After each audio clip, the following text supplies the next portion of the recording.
নির্বাচনের আগে র্যাবের ভয়ঙ্কর অভিযানে হাসনাত আব্দুল্লাহর বাড়ি থেকে উদ্ধার ৩০০ কোটি টাকা। আসন্ন জাতীয় সংসদ নির্বাচনের মাত্র কয়েকদিন আগে দেশজুড়ে রাজনৈতিক উত্তেজনা চরমে উঠেছে। এর মধ্যে গতকাল রাতে র্যাপিড অ্যাকশন ব্যাটালিয়ন র্যাবের একটি ভয়ঙ্কর অভিযানে জাতীয় নাগরিক পার্টি এনসিপির প্রধান সমন্বয়ক ও কুমিল্লা ৪ আসনের প্রার্থী হাসনাত আব্দুল্লাহর ঢাকার বনানীস্থ বিলাসবহুল বাড়ি থেকে উদ্ধার হয়েছে প্রায় ৩০০ কোটি টাকার নগদ অর্থ, স্বর্ণালংকার এবং বিদেশি মুদ্রা। এই ঘটনা নির্বাচনী মাঠকে একেবারে তপ্ত করে তুলেছে এবং বিরোধীদের অভিযোগ এটি রাজনৈতিক প্রতিহিংসার একটি নগ্ন উদাহরণ। র্যাব সদর দপ্তর সূত্রে জানা গেছে, গোপন সংবাদের ভিত্তিতে র্যাব ১-এর একটি বিশেষ টিম গতকাল মধ্যরাতে হাসনাত আব্দুল্লাহর বনানীতে অবস্থিত ১২তলা বাড়িতে অভিযান চালায়। অভিযানের নেতৃত্ব দেন র্যাবের গোয়েন্দা শাখার পরিচালক লেফটেন্যান্ট কর্নেল আরিফ হোসেন। প্রায় ৪ ঘন্টা ব্যাপী এই অভিযানে বাড়ির বেসমেন্টে গোপন ভল্ট, শয়ন কক্ষের ফলস সিলিং এবং গ্যারেজের নিচে লোকানো সিক্রেট চেম্বার থেকে উদ্ধার করা হয়েছে ২৫০ কোটি টাকার নগদ বাংলাদেশি নোটের বান্ডিল, ৪০ কোটি টাকা মূল্যের স্বর্ণের বার এবং গয়না এবং প্রায় ১০ কোটি টাকা সমমূল্যের মার্কিন ডলার, ইউরো এবং সৌদি রিয়েল। এছাড়া উদ্ধার হয়েছে কয়েকটি ল্যাপটপ, পেন ড্রাইভ এবং বিদেশি ব্যাংকের চেক বই, যেগুলোতে কোটি কোটি টাকার লেনদেনের রেকর্ড রয়েছে বলে প্রাথমিক তদন্তে জানা গেছে। র্যাবের মুখপাত্র কমান্ডার খন্দকার আল মঈন সকালে এক সংবাদ সম্মেলনে বলেন, এটি বাংলাদেশের ইতিহাসে সবচেয়ে বড় নগদ অর্থ উদ্ধারের ঘটনা।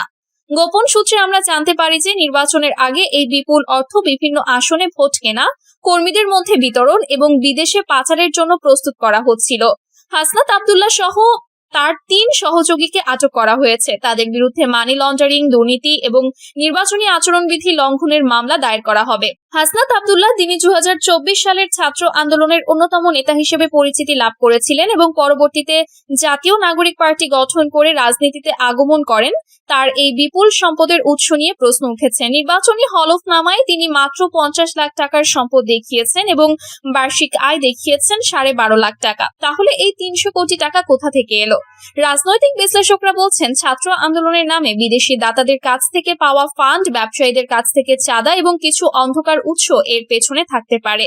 বিএনপি মহাসচিব মির্জা ফখরুল ইসলাম আলমগীর এক বিবৃতিতে বলেন, যারা ছাত্র আন্দোলনের নামে কোটি কোটি টাকা বিদেশ থেকে এনেছে তাদের আসল রূপ এখন বেরিয়ে আসছে। এই টাকা দিয়ে তারা দেশকে অস্থিতিশীল করতে চেয়েছিল। র্যাবের এই অভিযান প্রশংসনীয়। এদিকে কুমিল্লা ৪ আসনের ভোটাররা হতবাক। স্থানীয় এক ব্যবসায়ী আব্দুর রহিম বলেন, হাসনাত ভাইকে আমরা সাধারণ ছাত্র নেতা ভেবেছি। পুরনো প্যান্ট শার্ট পরে ঘুরতেন, কিন্তু ৩০০ কোটি, এটা বিশ্বাস করা যায় না। নির্বাচন এখন অনিশ্চিত হয়ে গেল। দুর্নীতি দমন কমিশন দুদক ইতোমধ্যে এই সম্পদের তদন্ত শুরু করেছে। দুদক চেয়ারম্যান বলেন, আমরা হাসনাত আব্দুল্লাহর সব ব্যাংক অ্যাকাউন্ট ফ্রিজ করেছি। বিদেশি লেনদেনের তথ্য সংগ্রহ করা হচ্ছে। এটি যদি প্রমাণিত হয় তাহলে এটি দেশের রাজনৈতিক ইতিহাসে কালো অধ্যায় হয়ে থাকবে। এই অভিযানের পর এনসিপির নির্বাচনী প্রচারণায় স্থগিত হয়েছে। হাসনাত আব্দুল্লাহকে র্যাব হেফাজতে নিয়ে জিজ্ঞাসাবাদ চলছে। রাজনৈতিক পর্যবেক্ষকরা বলছেন, এই ঘটনা আসন্ন নির্বাচনে বড় ধরনের প্রভাব ফেলবে এবং নতুন করে দুর্নীতি ও অর্থের উৎস নিয়ে বিতর্কের জন্ম দেবে। দেশের জনগণ এখন অপেক্ষায়, সত্য কি বেরিয়ে আসবে? রুমিন ফারহানার বিরুদ্ধে মব সৃষ্টির অভিযোগ, ব্যবস্থা নিতে চিঠি। ব্রাহ্মণবাড়িয়া ২ আসনের স্বতন্ত্র প্রার্থী ব্যারিস্টার রুমিন ফারহানার বিরুদ্ধে নির্বাচনী আচরণবিধি লঙ্ঘনের পাশাপাশি মব সৃষ্টির অভিযোগ করা হয়েছে। সহকারী রিটার্নিং অফিসার ও সরাইল উপজেলা নির্বাহী অফিসার মোহাম্মদ আবু বকর সরকার স্বাক্ষরিত এক চিঠিতে এ অভিযোগ আনা হয়। নির্বাচনী অনুসন্ধান ও বিচারিক কমিটি এবং সিনিয়র সিভিল জজ আশরাফুল ইসলামের কাছে গত শনিবার এ চিঠি পাঠিয়ে আইনানুগ ব্যবস্থা নেওয়ার অনুরোধ জানানো হয়। এদিকে নির্বাচন সংশ্লিষ্টদের ইঙ্গিত করে ৫ই আগস্টের কথা মনে রাখতে বলেছেন রুমিন ফারহানা। রবিবার বিকেলে সরাইল উপজেলার কালীকচ্ছে মত বিনিময়কালে বলেন, আশা করি প্রশাসন, পুলিশ, কমিশন, সরকার নিরপেক্ষ ভূমিকা পালন করবে। কাউকে ডান চোখ, কাউকে বাম চোখে দেখবেন না। আপনাদের ৫ই আগস্টের কথা মনে রাখতে হবে। নিরপেক্ষতা না থাকলে সারা বাংলাদেশে যেমন ৫ই আগস্ট হয়েছিল, তেমনি ভাবে যে কোনো আসনে ৫ই আগস্ট ঘটতে পারে। চিঠিতে অভিযোগ করা হয়, সরাইলের ইসলামাবাদ গ্রামে পেন্ডেল করে বিশাল জনসমাবেশের আয়োজন করেন রুমিন ফারহানা, যা নির্বাচন আচরণবিধি লঙ্ঘন। তাৎক্ষণিকভাবে সমাবেশ ভেঙে দেওয়া হয়। নির্বাহী ম্যাজিস্ট্রেট শাহরিয়া হাসান খান ভ্রাম্যমাণ আদালত পরিচালনা করে জুয়েল মিয়া নামে একজনকে ৪০,০০০ টাকা জরিমানা করেন। এ সময় রুমিন ফারহানা নির্বাহী ম্যাজিস্ট্রেটকে আক্রমণাত্মকভাবে বৃদ্ধাঙ্গুল প্রদর্শন এবং আঙুল উঁচিয়ে বারবার হুমকি প্রদর্শন করেন। 32 আসন নিয়ে ইসলামী আন্দোলনের নতুন বার্তা। হাতপাখা না থাকা আসনে ফ্যাসিবাদ বিরোধী শক্তির সৎ ও দক্ষ প্রার্থীকে আলোচনার ভিত্তিতে সমর্থন জানাবে ইসলামী আন্দোলন বাংলাদেশ। রোববার গণমাধ্যমে পাঠানো এক বিজ্ঞপ্তিতে এ তথ্য জানিয়েছেন দলটির কেন্দ্রীয় যুগ্ম মহাসচিব ও মুখপাত্র মাওলানা গাজী আতাউর রহমান। তিনি বলেন, রাজনীতির নানা সমীকরণ ও আদর্শের বহুমাত্রিক বোঝাপড়ায় ইসলামী আন্দোলন বাংলাদেশ 268 আসনে একক নির্বাচন করার সিদ্ধান্ত নিয়েছে। বিষয়টি ইতোমধ্যেই প্রেস ব্রিফিং এর মাধ্যমে জাতির সামনে তুলে ধরা হয়েছে। বাকি 32 আসনের ব্যাপারে আমাদের সিদ্ধান্ত হলো ফ্যাসিবাদ বিরোধী শক্তিসমূহের মধ্যে আসন ভিত্তিক সৎ, যোগ্য ও জনতার প্রতি দায়বদ্ধ প্রার্থীকে সমর্থন দেওয়া হবে। 20 জানুয়ারির পরে প্রচারণা শুরু হলে আলাপ আলোচনার মাধ্যমে হাতপাখা যেসব আসনে থাকবে না সেই 32 আসনের সমর্থন ঘোষণা করা হবে।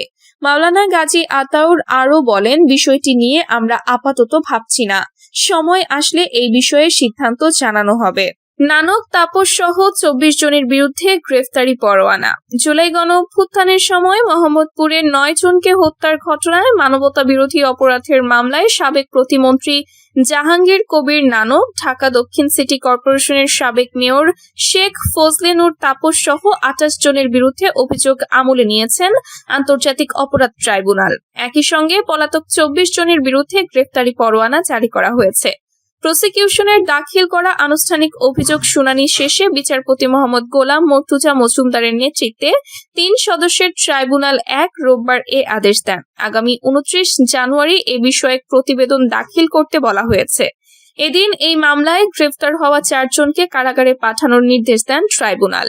তারা হলেন নিষিদ্ধ সংগঠন ছাত্রলীগের মোহাম্মদপুর থানা শাখার সভাপতি নাইমুল হাসান রাসেল, সহ সভাপতি সাজ্জাদ হোসেন, ওমর ফারুক ও ফজলে রাব্বি। পলাতক আসামির মধ্যে আরও রয়েছেন ডিএমপির সাবেক কমিশনার হাবিবুর রহমান, সাবেক অতিরিক্ত ডিআইজি প্রলয় কুমার জোয়ারদার, সাবেক যুগ্ম কমিশনার বিপ্লব কুমার সরকার সহ কার্যক্রম নিষিদ্ধ আওয়ামী লীগ, যুবলীগ ও ছাত্রলীগের বিভিন্ন পর্যায়ের নেতাকর্মী। এদিন সকালে ট্রাইব্যুনালের সংশ্লিষ্ট শাখায় তাদের বিরুদ্ধে অভিযোগ দাখিল করে প্রসিকিউশন। কার্যক্রম নিষিদ্ধ আওয়ামী লীগ, যুবলীগ ও ছাত্রলীগের বিভিন্ন পর্যায়ের নেতাকর্মী। এদিন সকালে ট্রাইব্যুনালের সংশ্লিষ্ট শাখায় তাদের বিরুদ্ধে অভিযোগ দাখিল করে প্রসিকিউশন।